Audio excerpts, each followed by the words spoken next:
Greetings, innovators and leaders. This is AI for the C-Suite, your compass for navigating the exponential age.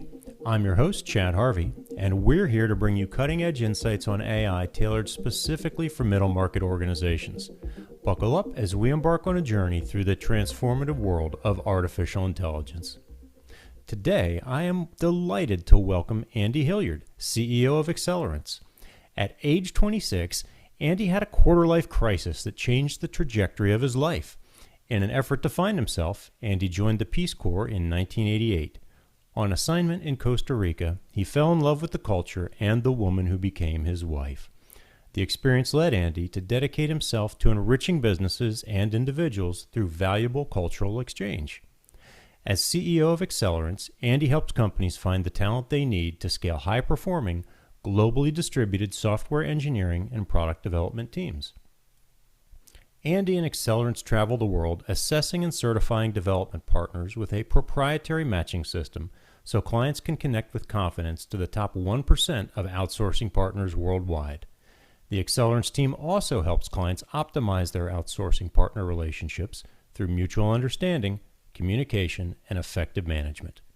Previously, Andy founded the groundbreaking nearshore software development services company, Isthmus, Costa Rica. He began his global software services career as a division manager at Cognizant Technology Solutions during its formative years. Currently living in Kenwood, California, Andy has visited more than 60 countries. He holds an MBA in International Business, Finance, and Marketing from the Kellogg School of Management at Northwestern. Andy, welcome to AI for the C-Suite.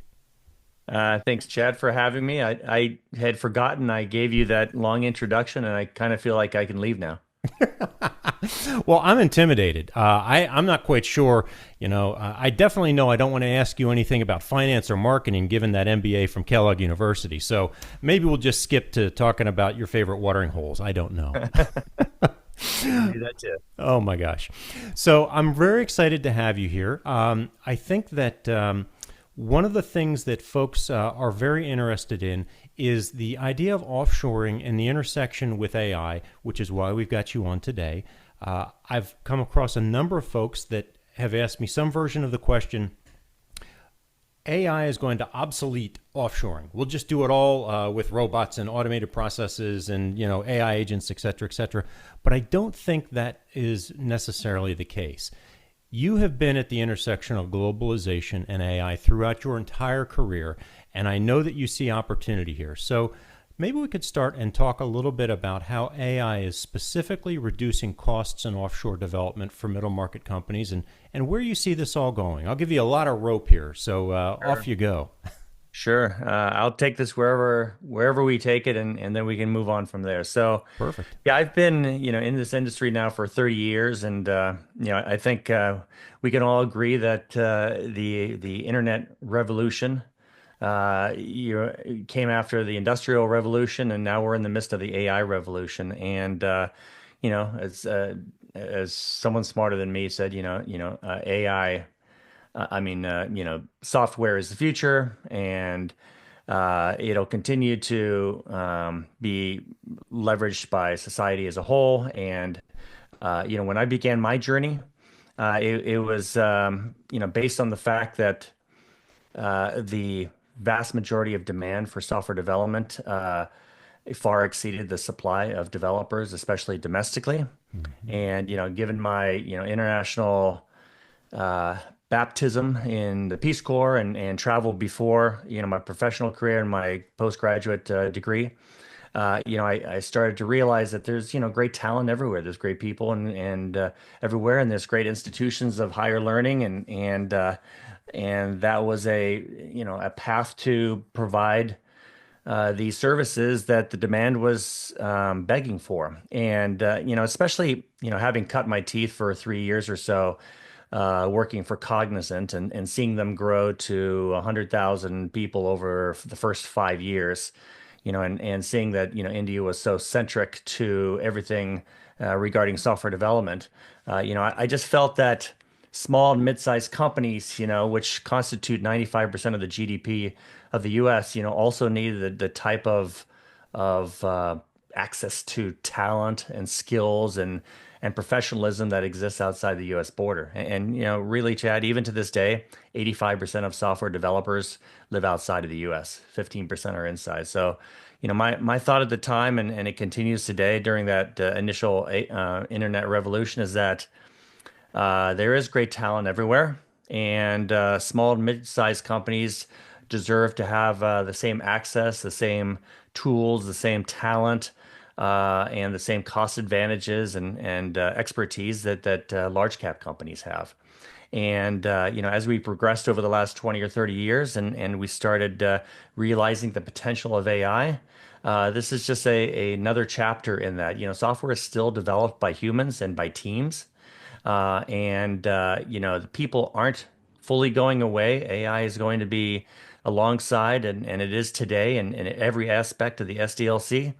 We're seeing, tremendous efficiency gains. And actually, this is what I'm focused on today. And we can go down this path is that, how do we identify, quantify, define these efficiency gains, and how do service providers and software teams provide tangible commitment to those efficiencies? What are those efficiencies? Well, I mean, they vary greatly based on what facet of the SDLC or tools you're using, and they're ever evolving on a daily and weekly basis. It's my job and my company's job is to try to make sure that we can take the possible and the probable and make it real to companies that are trying to leverage both offshore and AI capabilities. So let's hit pause for a second, and I just want to acknowledge that we've got a wide range of technological sophistication in our listener base, and whenever we throw out jargon or acronyms, I usually try to stop and unpack them for a minute. So for our folks that don't understand what SDLC might be, maybe just briefly explain that, and then let's talk about some of those metrics that you're alluding to. Sure. Well, software development lifecycle, Right. and that is, essentially every facet of software development that is undertaken by a team in order to produce workable software for the client, right? Perfect. And what was the second part of your question? Let's unpack some of those metrics that you were alluding to. Yeah. So, first and foremost, I'm going to go back to, who is performing the tasks and who are leveraging the tools that are enabling this software development lifecycle.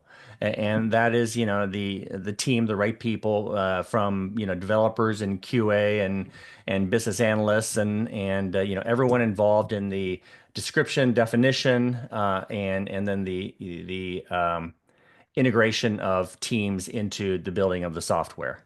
And so you could look at this as a continuum across the SDLC, and how teams are being built and empowered, and how cultures are being created, and accountability is being defined. And then, it's these are the essential principles of agile development.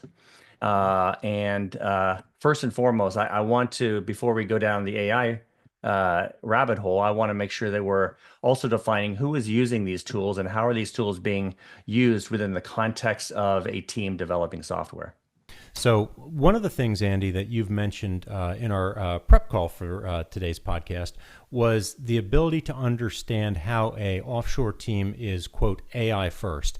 And I wanted to dig into that a little bit here with you today. So maybe you could talk to me about how you define AI first and also how you evaluate some of these organizations that you come across to determine whether they are AI first. So both in our travels and also remotely, we talk to software service providers around the world, and we ask them to define exactly how are they investing and empowering their people and their teams to be AI first. And AI first is not just a concept, but it's also how are they tangibly producing more effective results for clients, and how is the organization committing to and promising efficiencies over time with clients. So, for example, I listen to a lot of podcasts about people deploying tools and what sort of tools are the tools of the day or tools of the month, and how this can hypothetically provide benefits to the team and whatever facet people happen to be utilizing these tools on. And a lot of this I don't see getting boiled down into clients' appreciation and quantification of these advantages. And in the end, we're talking about outcomes. People tend to hate to talk about outcomes. They like to talk about the potential and the theoretical and what they're experiencing. And truly, the client and the software development team may be experiencing efficiencies, but I think there's a great lack of the ability to document and quantify and gain alignment on what those efficiencies are over time. And so, we look to ask these service providers exactly how are they tangibly deploying AI across the entire SDLC and across their teams, and how to quantify not only for proposal definition and purposes, but also for acknowledgement and acceptance by clients in knowing that they are producing workable software that is better and faster and gets to market faster, and that they achieve so many of the benefits by doing that. Having smaller teams, having less contingency in software development, delivering software faster that is more extensible in the future, easier, more maintainable. And where are they deploying, AI, whether it's in development definition or whether it's in team recruitment and making sure the right, person is in the right seat. Also, building test codes and quality assurance, identifying risks across the development life cycle over time, and then delivering a product that the client acknowledges that it goes beyond the price point, but it really hits upon the value that is gained and the risks that are mitigated. I love that you focused your comments around the result and the outcome. As somebody that works with a lot of C-suite executives and leadership teams, obviously the journey matters, and the ideas about what we're going to do matters. But at the end of the day, the results are what really, really matters. So I was really gratified that you focused your comments around that. And you also kind of preempted my next question here, Andy. Shame on you. I was interested in knowing how some of your partners have evolved from traditional development shops to AI-enhanced innovation centers, if you will. And you pretty much answered that. So I'm going to go right to level 2 question on that one. And I'd love to know, what types of offshore partners are adapting most successfully in your view? And are there any distinguishing characteristics that you've observed? Well, we assess more than 8,000 software development companies around the world. 8,000. And yeah, 8,000. And how do Wow. we do this real quickly? And we use publicly available information. We use AI to do scorecarding on these companies in terms of, their size, their offerings, their location, their history, their, trends in the type of services they're providing, the focus of those services, because we like to see software providers being very laser focused around just a certain number of attributes, and not try to be generalists, how much they people they keep on bench, what are their certifications are, what is the breadth and depth of their business and thought leadership and practice leadership. All of these things, go into a pretty complex scoring system that is done remotely through publicly available information. And then once they hit a certain scoring tier, we interact with them directly, and we do, remote knowledge sharing and presentations to see exactly, how they're organizing their firm, how they're recruiting, training, and retaining talent, how they're integrating AI into their systems, how they're demonstrating that to clients to produce, better, faster software, and then it gets into us getting on planes and going to Asia and Latin America and Eastern Europe to do some, on-site due diligence about how they interact with clients and how they uh, uh, communicate with clients, share with clients, and get them aligned to build an extension of their own being. And so when it comes to AI, it's a multi-level, I guess, discernment of how these companies are investing in both people, talent, and tools in order to deploy that AI, and how is it translating to clients. Ultimately, I talked about outcomes before. And this is a cheat code, I guess, which is basically the simplest thing that everyone should know, but few people deploy, and that is, talking to all current clients and exactly what are they perceiving, how are they measuring, how are they being communicated to, do they have an appreciation of the advantages that they are gaining over time through the deployment of AI. What is that?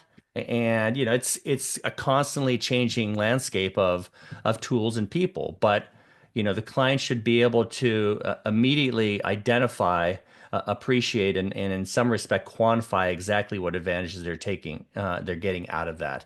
And as you know, we're in a very embryonic state in terms of both the deployment and the realization of what AI is providing to clients. But I'm personally all about how are clients perceiving and measuring and appreciating or not what is being deployed for them.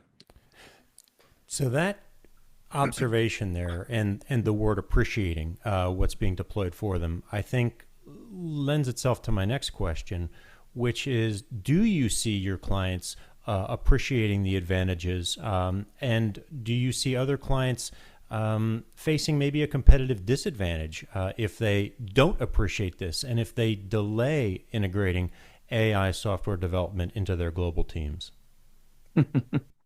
Well, that's a great question, Chad, and I'll be absolutely honest. It's not as easy as I might make it sound. Well, it's not that easy. You just gave me a cheat code. I wrote it down: left, left, right, right, up, down, and then I I can know, and if deploy it. and if you use it, Chad, good on you. You'll be one of the few that actually, sees the forest for the trees. But for example, I recently published a book called The True Cost of Software Development. And essentially, it's about how customers tend to fixate on very transactional aspects of software development and primarily on price. They're like, well, these three companies are promising the exact same benefits, but one is cheaper than the other, and which is cheaper than the other. And it's amazing how we tend to win the minds and hearts of people like you, Chad, and CTOs that we speak to about all the aspects of value created or value lost through software development. I mentioned a couple before, and there it's, I categorize this in 16 different chapters, and AI being one of them, but it's about team alignment and team composition and building teams faster, deploying software faster, reducing contingency. There's a whole plethora of different ways that value is either created or lost. The least of which is the price, because yes, price is a factor, but being able to deploy, better software faster over time with less risks and contingencies is far beyond a greater multiplier of value, especially opportunity value. Just getting, workable software to market faster, and then gaining the opportunity cost of being able to do that. Um, and so, AI being one of these facets, and how these companies are, actively uh, integrating and deploying that AI across their SDLC. For example, um, our partners are, and in order to be a certified Accelerance partner, we, through our due diligence, we want them to deploy a contract with clients that will, guarantee efficiencies over time, whether it's reduction of staff or whether it's no price increase over the next 3 to 5 years is one key thing, because usually prices historically increase by 5 or 6% over a year, contractually obligated and stuff like that. And so yeah, these are a couple of things that we do to make sure that that is appreciated and quantified, both contractually and by feedback. Fair enough. All right, so you raised the holy trifecta there a moment ago in your answer. You talked about cost, you talked about speed, and you talked about risk. And risk, I think, is an area that keeps coming up time and time again with an increasing level of frequency with respect to AI. We're seeing democratization of a lot of different tools out there that bad actors can deploy. We're seeing a lot of accelerated development in this area. And what I'm interested in here with your clients and the work that you're doing is the governance frameworks that you've found most effective in protecting IP for clients when these AI tools are being used across borders. I'd love to ask you about regulatory differences as well, but let's focus first on the governance framework piece. So, what governance frameworks have you found most effective for protecting IP when the AI tools are being used by outsourced or offshored talent? Well, it's it's an evolution of historic governance frameworks like physical and logical IP protection and working with things like dummy data instead of real data.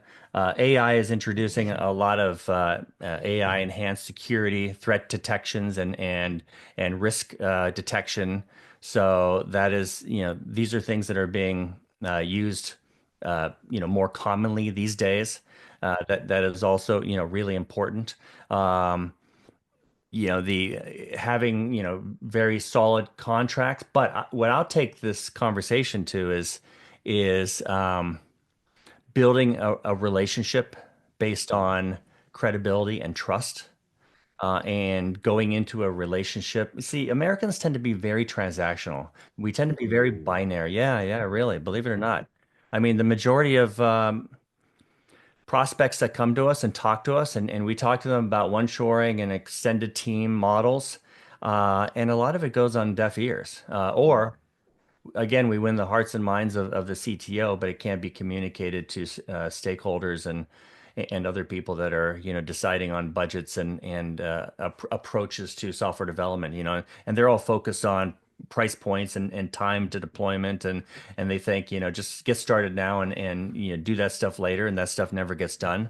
So it's look, especially American companies just have a very poor track record of success in offshoring, and a lot of it's our mentality. A lot of it's our mentality in creating relationships, breaking bread, appreciating cultures, empowering one another, making each other accountable. And now Americans are very strong with accountability. They're not that strong with empowerment though. And how do you make someone accountable if you don't empower them in the first place? So a lot of what we're talking about has nothing to do with the MSA or the SOWs, and it has more to do about how do you build teams, compile teams, create a culture, empower that culture, make that culture accountable, and create true partnerships in working together and having that level of trust. I mean, service providers around the world depend on continuity more than anything. It's very difficult to find new clients, especially nowadays when I started this company back in 2010, we were assessing like 6,000 software service providers. Now we're assessing like 8,000. There are 30,000 in the marketplace now. It has exponentially grown. You could literally launch one overnight by, scraping someone else's website. You don't have to have anyone in bench. You don't have to have any full-time employees. You hire on demand. And that's a very dicey and scary thought of sending your IP out to someone like that, which is why you have to make sure you do your due diligence and you find the right partner, either through your own means or through someone like us, and then you go through an alignment process to make sure that not only is the contract, of course, needs to be bulletproof, but the relationship needs to be sticky and there needs to be codependency. Because honestly, if you don't create this codependency, and a lot of Americans like, I don't want that. I want arm's length because I want to be able to kick them out if things aren't going right. But the reality is you're just basically digging your own grave because if you don't build codependency and alignment and commitment, and you don't lead with servant leadership, you are essentially inviting higher turnover. another client to usurp your position of importance, strategic importance to the clients. And, people just don't feel committed to this relationship. And therefore, how does this sustain over time? It's so interesting, and this is, I think, a little bit of an aside from our topic du jour regarding AI and software. But you raise a very important issue, Andy, when you talk about Americans being transactional. And when viewed through the lens of your comments about accountability, I think one of the things that I see a lot of leaders in North America miss, the United States in particular, is that accountability isn't a one-way street. It flows both ways. You talked about codependency. You talked about partnerships there. I think in order for there to be true accountability, there has to be more than a transactional relationship. And that starts with the contracting partner that is looking for that work to be done. They've got to, I don't want to say be vulnerable, but they have got to allow a two-way flow of not just information, but in your words, a true partnership. And I think that that's something that is missing an awful lot out there, because for many people, accountability, especially when you're talking about vendors and you use the phrase arm's length transaction, they view that just as an opportunity to cut people loose if they're not working out. I'm using air quotes here for our audio listeners, and that's their view of accountability. And clearly, given your experience traveling the world as well as your business ventures, you've seen different paradigms out there. Yeah, I have. And you missed one phrase that I said earlier, and that I think all of this centers around, and that is servant leadership. Um, Now, okay, I'll admit on the podcast, I'm not really a spiritual person, but that really has nothing to do with it. I mean, I think back to my days in the Peace Corps, and we were there for 3 years. Peace Corps volunteers are on site for 3 years, where consultants come and go. They come in, they throw money at a problem, they go.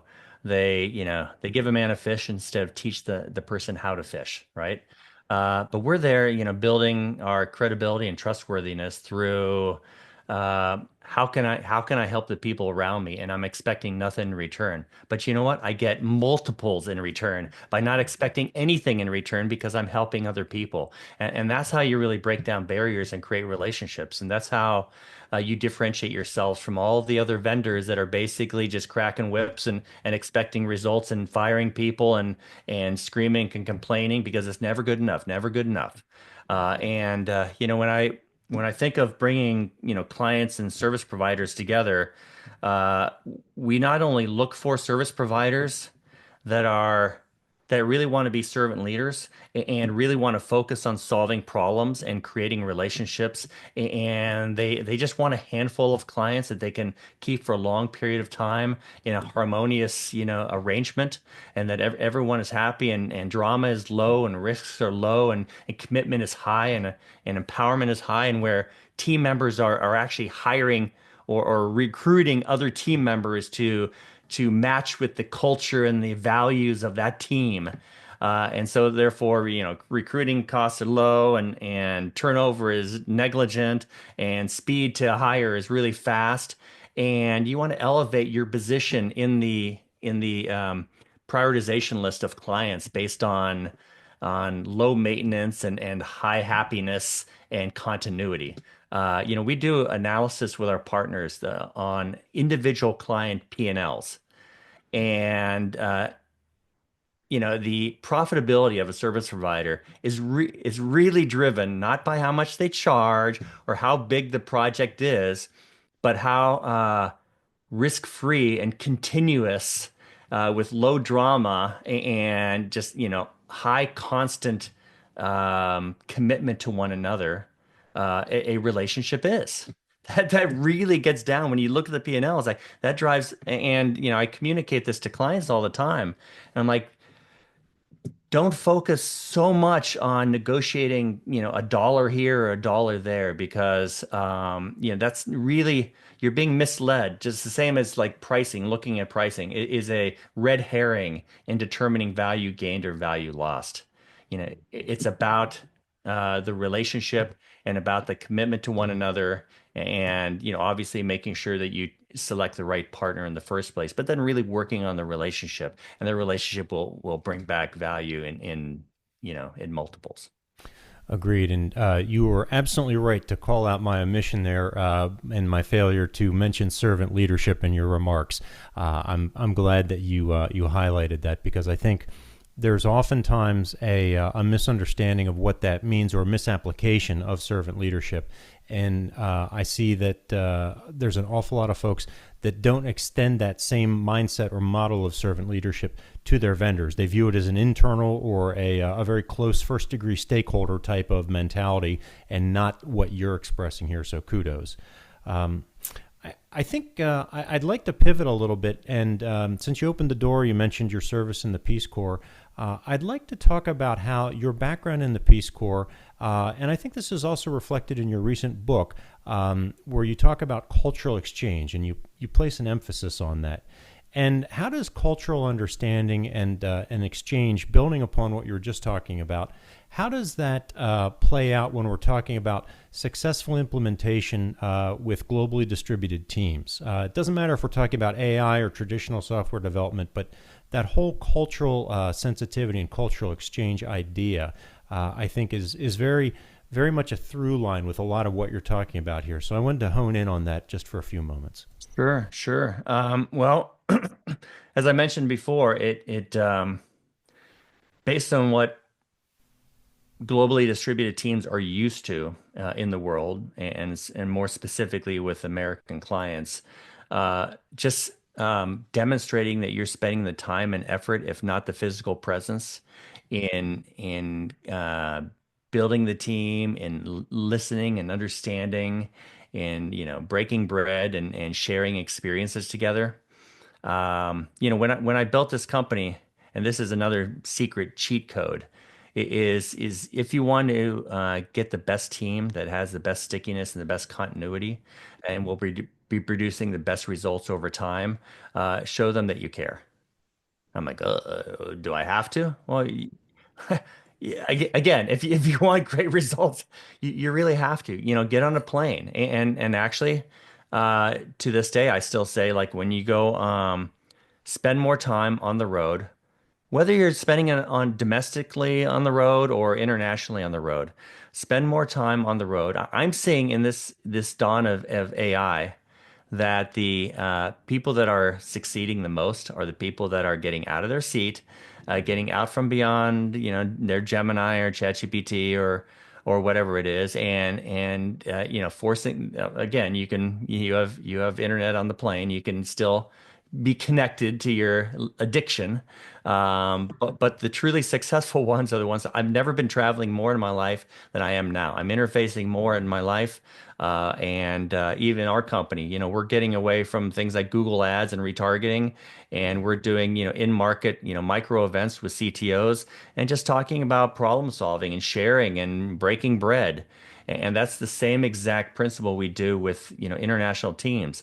When our clients go overseas, they should spend 50% of their time in team building and team coaching, and 50% of their time on non-software related team building exercises, going on hikes, going out to meals, sharing experiences, because those are the things that people remember. Everything else is just, you get up, you work, you go to sleep, and you did a whole bunch of stuff during the day. But the things is, like, what differentiates you, what shows that you care, and people are reciprocal in nature. When they receive something good, they want to give back. It's just built into our DNA. And so if you want to rise above the rest, if you want to show that you care, and demonstrate that you really do care, but then you apply. So, for example, in Peace Corps, there's three principles. There is the understanding and appreciation of your host country's culture and people, and how they do things, why they do things, why it's important to them, how do they stack rank things in their life that they deem as important to live a full, rich life. And then is to show and explain what, as an American, is important to us, and how we perceive life and how we rank things. And so people have an appreciation of how we look at things in life. And then we build teams using both approaches, because people are understanding and they're appreciative and they're willing to combine cultures. more readily because they see this as an exercise, not only as an exercise for team building, but a personal fulfillment exercise of enriching your own knowledge, a global knowledge of other people in other countries. And so that's, that's another cheat code on how to build really effective teams. I was laughing to myself as you were talking, not because I found what you were saying funny, but because it reminded me of a time, this was probably 10 years ago. I had I don't know, it was 10 or 15 entrepreneurs together, small companies, and we had an expert in on company culture and talking about how you communicate with people and how you build teams and how you drive performance. And one of the founders in the room piped up and he said, I hear everything that you're saying, but I really just, I don't know about this. How can I do this without doing that work? And the facilitator looked right at him and he said, you've got to talk to these people. You've got to spend time with them. You've got to get to know them. And to his credit, this founder wasn't having any of it. He looked right at him and he goes, well, that just sounds exhausting. I thought, wow, it is because we are wired in a certain way, but it's part of the job description if you want to produce, good results. And honestly, you know, I honestly think a lot of our clients probably didn't fully communicate this 50%, 50. Like, what do you mean? You mean you're only 50% utilized? Like, no, we're 100%. It's just that 50% of those is around team building. It's like, I hope that means working because if you're not working, and it's just like, the American DNA is like you're going to Costa Rica and you're spending, 3 days working with a team and then you're going to the beach or climbing a mountain for 3 days. It's like, am I paying? I'm not paying you for that. It's like, wow. Al, I think we're still very much, in many ways, wedded to the factory mentality of the early 20th century in terms of we've got this number of hours in a day and we work from 8 to 5 or whatever, and you get a 15-minute smoke break. Does anybody take smoke breaks anymore? And, a 45-minute lunch or whatever it is. And the truth is, all work is not equal, and work can get done at different times. And especially when we're talking about this type of knowledge work, to your point, yes, take a hike, go to the beach, get engaged in some team building because you're going to get better results. Absolutely. You need to sharpen the saw. Yes, right? That's right. And there's more than one kind of rasp to sharpen that saw. Yeah, exactly. Absolutely right. All right, let's talk a little bit more here about innovation and what you're seeing out there with organizations that you're partnering with and that you're working with.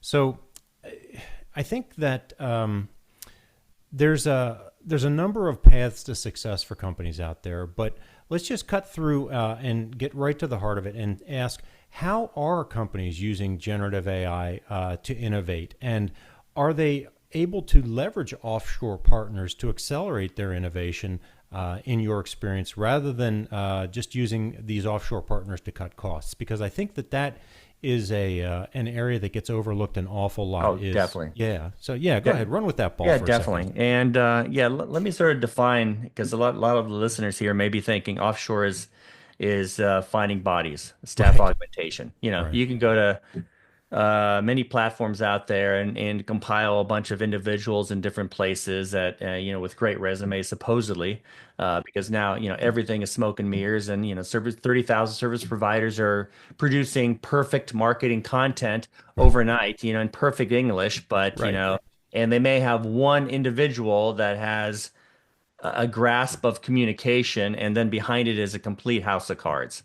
So, I mean, that's sort of the world we're dealing with. And the world Accelerance deals in are, service providers that have a track record of excellence, of focus on American clientele, particularly around a particular industry or technology stack. It's all about focus, focus, focus, focus. And it's all about are they making investments in sort of like AI centers of excellence?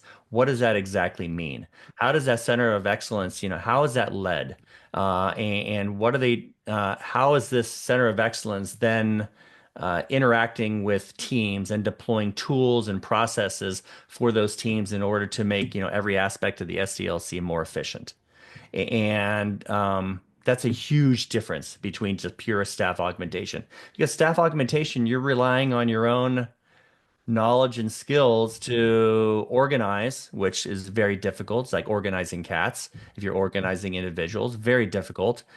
Which is why, we like the sort of the service provider team, laser focus, centers of excellence.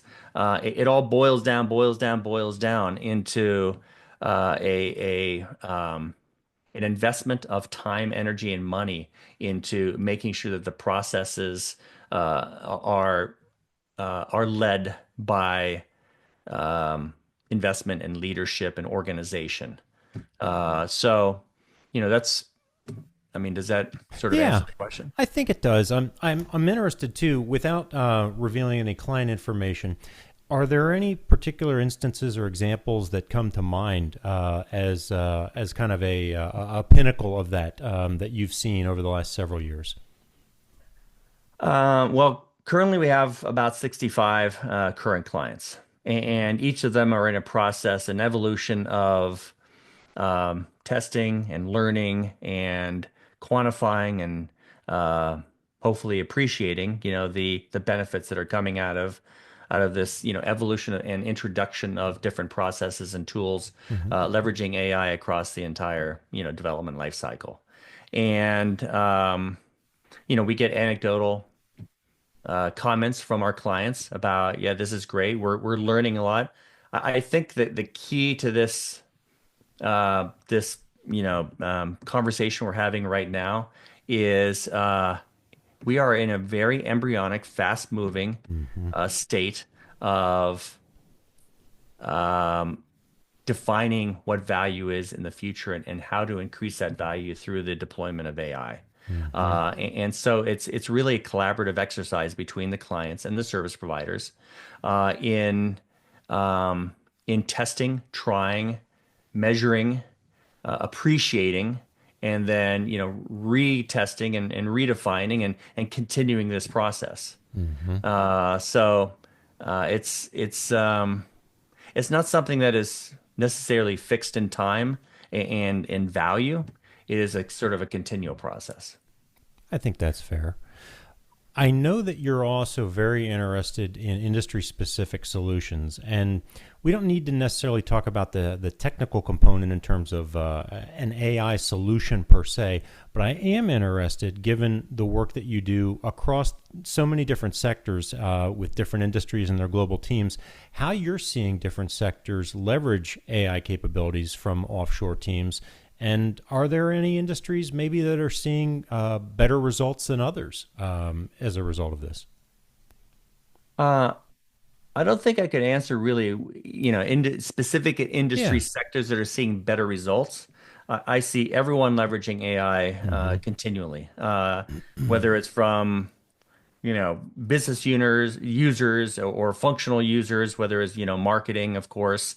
I see a lot of deployment in finance and a lot of deployment in legal, Hmm. as we all want to reduce the overhead of legal expenses, of course.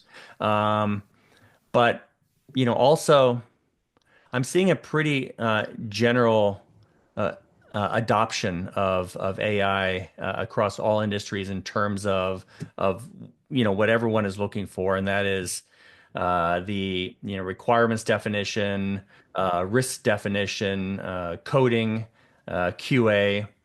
All of these things I think are pretty commonly expected and used. Is anyone in the lead? I couldn't really say. Okay, fair enough. It's to your point, and using your language, it's an embryonic, fast-moving situation, and I've never thought that I would live through an era where we'd see a general-purpose technology move so quickly through the different stages, and I think that goes directly to what you're saying.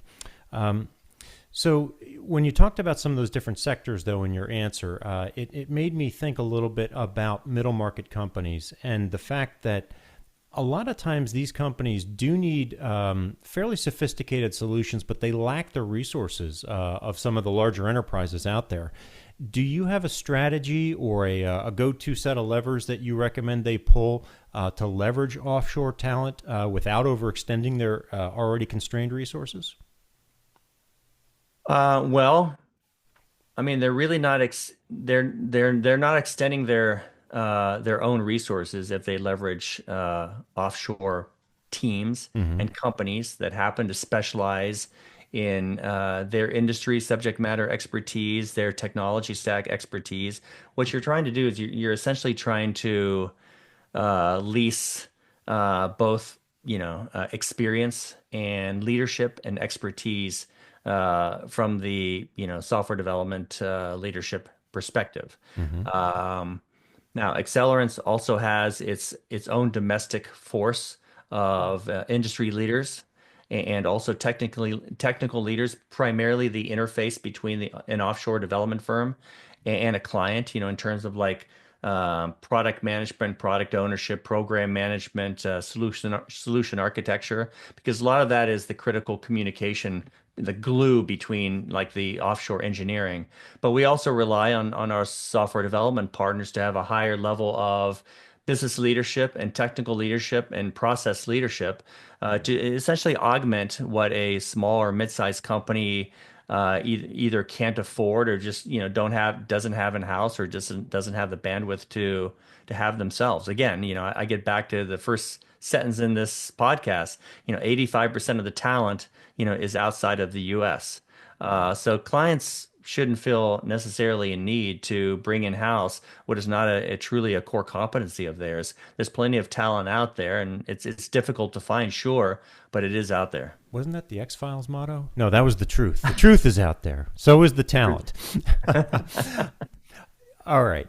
Let's talk as we come to a conclusion here in the next several minutes with our show today. Let's talk a little bit about where things are going next. And I think that you're uniquely positioned here. One of the things I always like to tell people when I'm working with them or talking about AI is that I kind of stand in the intersection between technology and humanity. And I feel like you are very much in that intersection as well.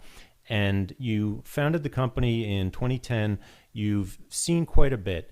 And I think that experience is going to help inform your answer to my next question, hopefully, which is based on the experience that you've had in global software development and all of the partners that you've got around the world.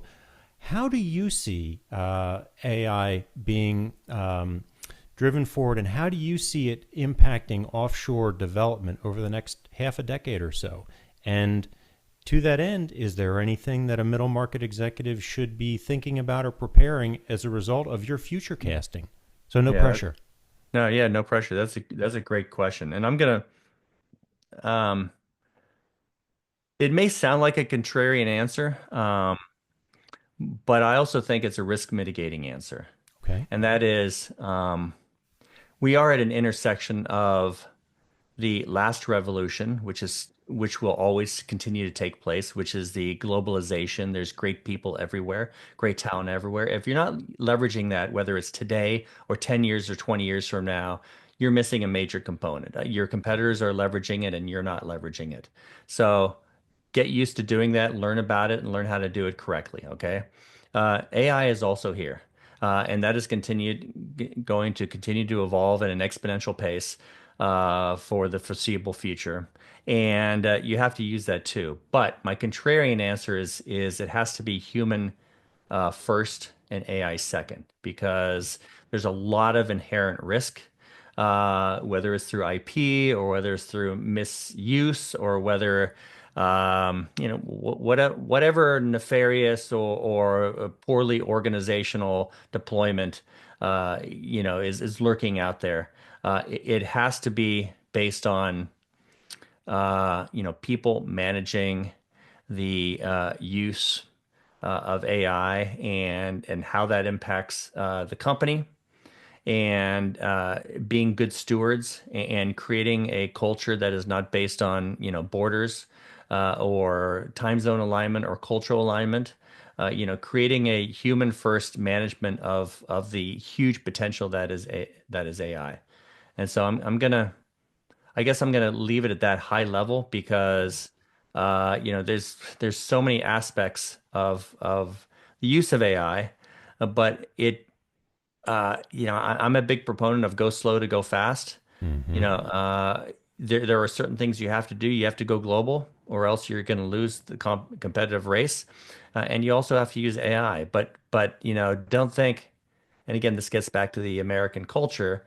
Um, don't think that AI allows you to become more distant, more remote, more self-reliant, and more empowered because it's you're limiting yourself to your own ability um, to leverage greater resources beyond yourself.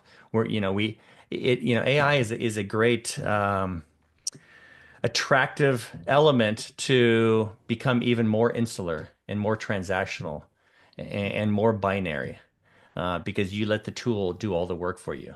And that's a in my estimation, that's a very dangerous, self-serving, and also limiting, factor in your ability to compete.